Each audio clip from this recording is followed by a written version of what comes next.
slideshow that we did before, but we did it without sound. So I hope my sound is good today, and I'll cut this out from the recording. I am doing the 5 steps to starting a home business, and there are of course more steps than 5, but the 5 major steps we will go over in a minute. So let's get started. So the 5 steps to starting a home business. There's many moving parts when you're starting a home business, and we have been looking at a variety of the steps, and some of the major steps include identifying your target market, creating a unique solution, setting up your business basics, defining your brand, and developing a realistic marketing plan before you launch the business. So today we're going to be looking at defining your brand. Who am I, you ask? Well, I'm Jane Gardner, and I work with my husband in a structural engineering home-based firm for the last 20 years. And there's many stories I can tell you about being in a home business, but for today, we're going to talk about how to start up your home business, and we're going to be talking about your brand. So we're going to be talking about branding your business now before you start, because you should look at some of the important aspects of branding and how to build your brand. You need to decide how you're going to present yourself and your offerings to potential customers.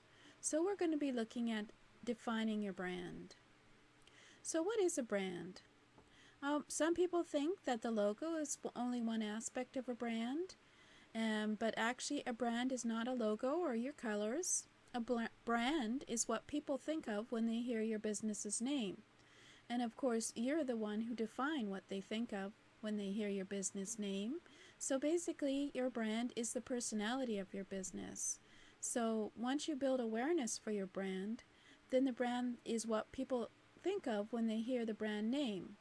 It's everything the public knows or thinks it knows about the products or services of the company. For example, when you think about Apple or Coca-Cola, what does it remind you of? Your brand is the personality of your business, so it embodies your personal and business values and communicates your uniqueness to potential or existing customers. It sets you apart from the competition. It takes your UVP, which we've been talking about before, which is your unique value proposition, a step further. So effective UVP communicates the problems your product or service solves. So it is an integral part of your brand. So let's return to the UVP from a previous lesson and get you writing a succinct, unique value proposition that can be used as a marketing message in your branding. So go back and have a listen to the unique value proposition and get working on that, because that will help you do your messaging for your brand. So your brand is communicated through everything your company does, from the visual brand identity to the products and services it offers. It's an integral part of your marketing, which we talked about in another episode, and in order to build your brand, all elements need to be used consistently across all the platforms you use.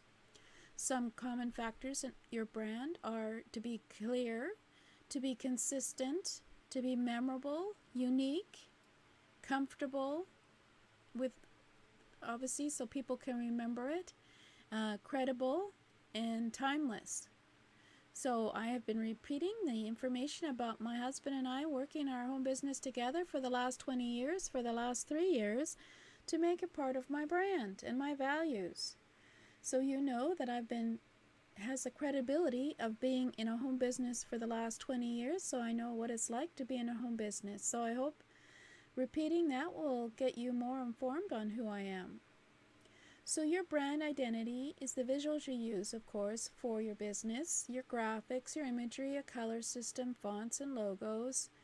These are things that you can obviously develop over time, but you have to start with something, because you'll need to put these visual elements in your marketing materials, including your flyers, your website, and your banners, any apps you might develop, packaging, signage, headers on emails, newsletter, blogs, books, clothing worn by your team, letterhead, invoices, stationery, and office supplies if you wish. So you can start out branding yourself with everything, including your logo. And guess whose logo this is? This one here is the business of at-home business because I liked it. No, I'm kidding. It's because it communicates that the business is all about being at home in business. To me, anyway. Hopefully it does to you as well. So in other words, the visual elements should be included in everything your company does, and it communicates your brand. Think of the Nike swoosh or the McDonald's golden arches. It's now become part of their business and part of their brand. They won't be able to change those logos for a long time. But anyway, if you have a business that's legally established, you have your business name, you've done some research, you have a lot of enthusiasm, and you have a minimal viable product, which we discussed about in a previous module, then start beginning to define your brand from this starting point. So look back and see what you want to convey as to your branding. So your minimal viable product that you will start off with your business, answer these questions. What do you want the branding of your MVP to communicate? Will it communicate excitement, reliability? Will it communicate results or innovation? Will it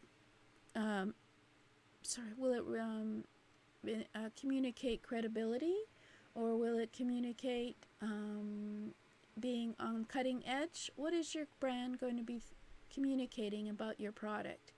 And what do you want the brand identity of your MVP to be? Do you want it to be visuals, infographics, logos, colors, motion, GIFs, memes? Where will you use this identity? Will you use it on your website, your blog, social media, email headers, flyers, packagings, etc.? Of course you will, because then people will get used to knowing what your brand is and get to know you. So branding isn't set in stone forever, so the choices you make today are a starting point. You'll refine them over time. As you find what really works for your business, then keep developing it. Look at the history of the Nike logo and you'll see it's gone through many iterations. Also, as you test your minimal viable product when you've launched your business, you'll get feedback that will affect your branding decision as well as the MVP itself.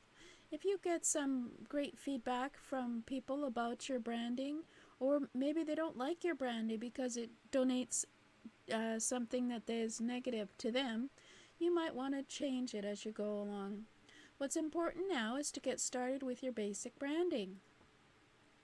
So, write a UVP to be used in all your branding. Go look at the previous episodes as well as brand your MVP. What is your MVP?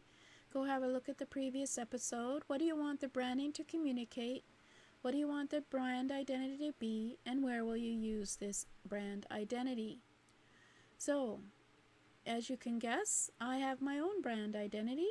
It is the business of at-home business. And if you want to learn more about the 5 steps to starting a home business, I have a book called The 5 Essentials. Just go to the link below to find out how at http://bohbtips.com/step-by-step. As well, the Business of At-Home Business community is now open, and you can become a founding member. If you're interested in starting a home business, it's the place to be because it has many resources in there, as well as this course, as well as 20 other courses on starting your home business, so you can get the support and the resources and the community that you need when you're starting your home business. Right now it's on the founders rate, so you can check it out at http://bohbtips.com/members.